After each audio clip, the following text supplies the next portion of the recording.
ভাৰত কোৱা কথা চেদিৰাজ শিপাল মই মোৰে ভয়ত স্বৰ্গ দেৱতা মুক্তৰ মানৱ আৰু পাতালৰ বাসুদেৱ হৈ কম্পমান এই দুই বাসুৰ জৰিয়তে সমগ্ৰ চেদিৰাজ্য মই কৰিছো শাসন নিশ্চয় হয় মোকে সকলোৱে এক শক্তি সম্ৰাট বুলি কৰিছে ঘোষণা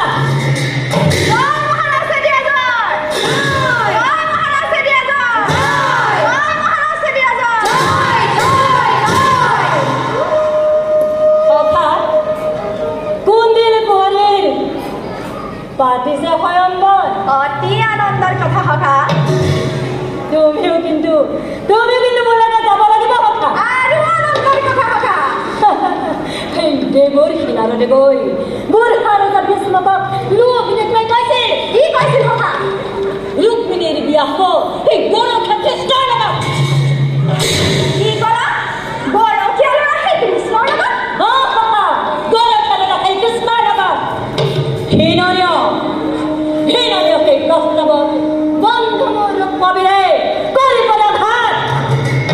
আহ্বানিছে স্বয়ম্বৰ সিমানতে কৃষ্ণ হ'ল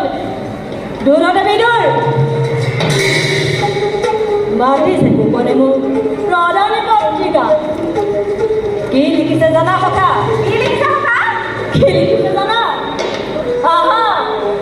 ভাই আগ্ৰহেৰে আশীৰ্বাদ চাও কোনদিনা ৰাজকন্যা তোমাৰ ভাগ্যত কোনদিনা ৰাজকন্যা হেনো মোৰে ভাগ্যত ইয়াকে কয় ভাগ্য যাৰ ফালে বৃহস্পতি কোণ মই তাৰ পথত নবই কোণ বহু ৰজা মহাৰজা আজ পাৰ কৰি মানুহৰ মিছাতে যাব সাপালি কিন্তু সখা মই যাম বৰবেশ সাজি নিশ্চয় যাবা সখা নিশ্চয় যাবা ভুৱন মোহন মোৰে ৰূপৰ বলত লবি ৰুক্মিণী ৰাত্ত বিনা যাত্ৰে মই দেখি মোৰে অপৰূপ সৌন্দৰ্য মুগ্ধ হ'ব সখা মন্দিৰ দুৱাৰী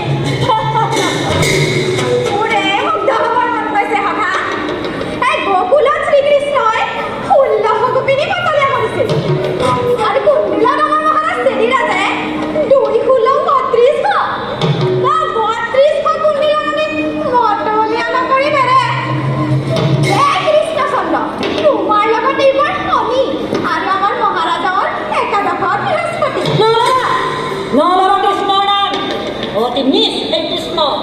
হীনভাৱে বাল্যকাল কটালে গোপন ঘৰত সেইজন হ'ল আজি ৰাজচন্দ্ৰধাৰী সকলো সম্ভৱ থকা সকলো সম্ভৱ ভাগ্যৰ বলত দুদিনতে পূৰ্বৰ সকলো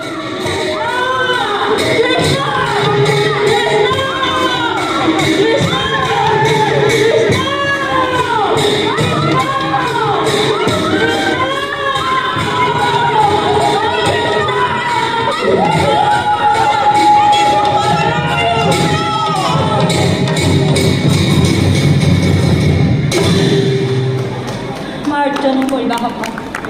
ভুল হ'ল মোৰ নিজকে পাহৰি গলো উচ্চাৰিত হয় সেই কৃষ্ণৰ নামত দুৰ্লভে ৰুক্মিণী নিধি পাওঁ যদি ভাগ্যৰ বলত কৃপণৰ ধন হ'ব ৰাখিম গোপনে যত্নে বহুত খাবগে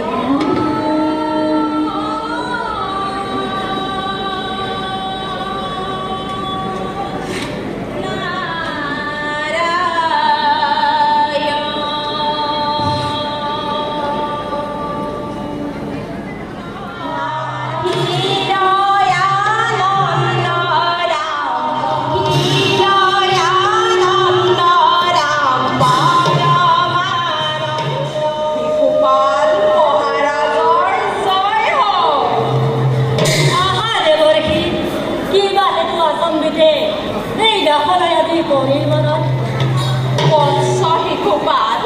বহুদিন হ'ল তোমাক দেখা নাই সেই দেখি চাওঁ বুলি আহিলোঁ তোমাক শুনিবা কোৱা আছানে কুশলে শ্ৰী চৰণৰ আশীৰ্বাদ লৈ আছো ডাক্তি কৰে তোমাৰ মোৰ সমনি কমলত লিখা আছে ডাল কি নহ'ব পাৰে অমংগল ডাল তুমি বৎস এই পৃথিৱীৰ নন্দন কাননৰ ঠাই ৰূপে গুণে ভূমিষ্ঠ বচনে মৰতৰ মানৱক ৰাখিছা বোলাই প্ৰাণাধিক শ্ৰেণীৰ অধীশ্বৰ যথাৰ্থতে পৃথিৱীৰ পাৰিবাৰ তুমি নাৰায়ণ মনিবৰ গুণগ্ৰাহী সৰ্বশাস্ত্ৰ বিশাৰদ তুমি কৰাবি নহয় নিচা তোমাৰ মুখৰ বাণী অমৃতৰ দৰে বোলো ঠিক ঠিক গুণেহে গুণে মন বুজায় আৰু সাপেহে সাপৰ ঠেং দেখে শান্ত হোৱা মণিৰাজ নমস্য আমাৰ বৎস শিশুপাল মনিবৰ তুমি মোৰ অতি প্ৰিয়জন আছে জানো তাত কিবা সন্দেহৰ স্থল নাই মনিবৰ নাই যদি শুনা তেন্তে কওক মনিবৰ নালাগে কৰিব তুমি বিদৰ্ভ ভ্ৰমণ কিয় মনিবৰ কুণ্ডিলত ফুলি আছে যিপাহি কুসুম কদাপি নোপোৱা তুমি মনিবৰ লিখা নাই তোমাৰ ভাগ্য চেষ্টা আৰু খাদ্য জানো কিবা আছে এই জগতত আছে আছে আছে সেয়াই হ'ল কৰ্মফল দিব্যদৃষ্টিৰ পৰা মই জানো ৰুক্মিণীৰ জন্ম হৈছে কেৱল নাৰায়ণৰ বাবে মনিবৰ সিংহিণীয়ে যিদৰে লয় স্থান সিংহৰ পাশে ৰুক্মিণীয়েও লয় স্থান সিংহৰ পিঠিৰ কৃষ্ণৰ পাশে অসম্ভৱ তেনে কথা মনিবৰ কোনদিনা ৰাজ লক্ষ্মী জয় লক্ষ্মী যেনে তেনে মোৰ হ'বই লাগিব সেইবাবে বিদৰ্ভত উপস্থিতি মোৰ নিতান্তই প্ৰয়োজন মনিবৰ নকৰা বাৰংগ চাই ল'ম মই এই গৰখীয়া কৃষ্ণই কি দৰে লাভ কৰিব পাৰে এই শিশু বাল্মীপতিৰ গুৰু ৰতন ইমানেই যদি ইচ্ছা যাব পাৰা তেন্তে কিন্তু ৰাজা লাভ হ'লে নহ'ব একোকে অনৰ্থক সৰ্বঘাতী পালা অপমান মনিবৰ দিয়া এই যদি ইচ্ছা যাব পাৰা তেন্তে ফল হ'লে হাতে হাতে পাবা মনিবৰ কৃষ্ণৰ বাধাৰ বাবে সমনীয় চিন্তা নাই মোৰ বলৱন্ততাৰ আসংঘ মগৰ ত্ৰিপদী দন্ত বক্ৰ বিদুৰ শান্তৰাজ আৰু ততমানে আছে নন্দনত সকলো থাকিব মোৰেই সহায় যাব পাৰা তেন্তে সংঘৰ কালৰূপ দূৰতে বিদুৰ হয় বলবাদৰী ভীৰু কৃষ্ণ গুৰু কৃষ্ণ শৈশৱতে আছিল কি চোৰৰ শিৰোমণি শিৰোমান কি বুজিব অত্যন্ত সৰধৰ গোপাল হ'ব ভয়ে কম্পমান মূৰ্খ শিশুপাল অতিকে অজ্ঞান তই সমৰ্গ বিশ্বই যাৰ কৰে চৰণ বন্দন নিজ মতি নৰাধম তই কি বুজিবি ভগৱান কৃষ্ণৰ মহিমা মনিবৰ শত জৰাখণ্ড শত দন্তবৰ্গ তোৰো ধ্বংস হ'ব পাৰে যাৰ এটিমাত্ৰ জটাইখনে মনিবৰ অসম্ভৱ উপহাস কৰি তই সেই মহাশক্তিক অবাবতে নামাতিবি অকাল মৰণ মনিবৰ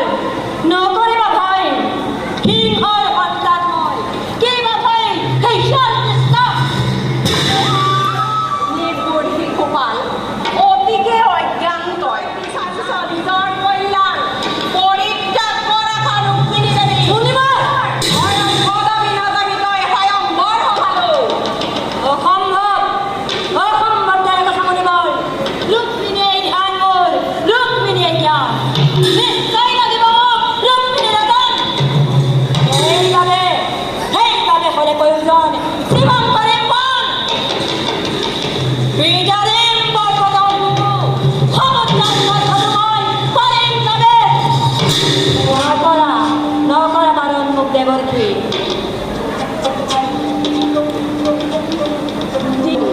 নকৰো বাৰণ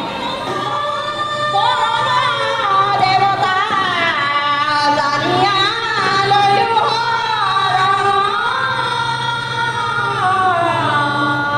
জানিয়া লৈও প্ৰভু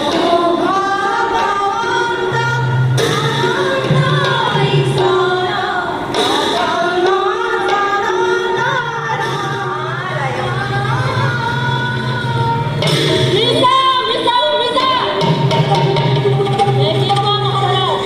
নাৰদ মুনিকো দেখিছো তলে তলে সেই কৃষ্ণৰ ফলীয়া বৰ উপকাৰীটো হয় আমাৰ মহাৰথ চেতিয়া যাব হয় গোৱালৰ লৰালৈ পাত মোকলাবলৈ মুখত অমৃত পেটত গৰম কেনে পালে সখা যুগৰ মুখত চোন পৰিলে নহয় পিছে সখা আমি পলম নকৰি কুন্দিল যাত্ৰা কৰিবহে লাগে জীয়াই কাৰ সাধ্য জানিব মানে বলে তোমাক তুমি মোৰ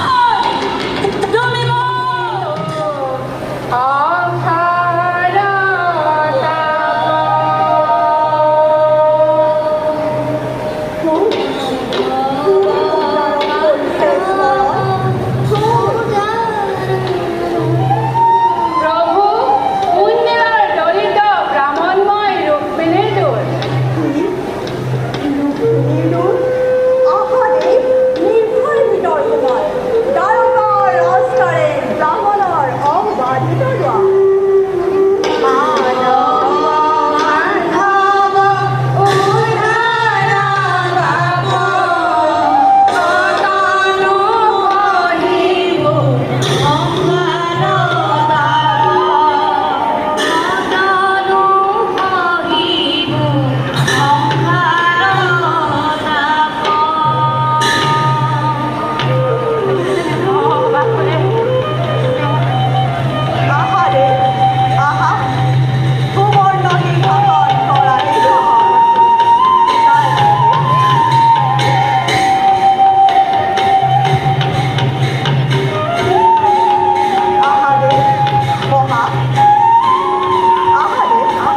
নাই নাই জগন্নাথ মই এই সিংহাসনত বহাৰ যোগ্য নহয় ব্ৰাহ্মণ তুমি পূজনীয় মোৰ শীত শীত আসন গ্ৰহণ কৰা আহা নিজ হাতে মই তোমাক বহুৱাই দিওঁ আহা দে আহা কৰা বহা দে বহা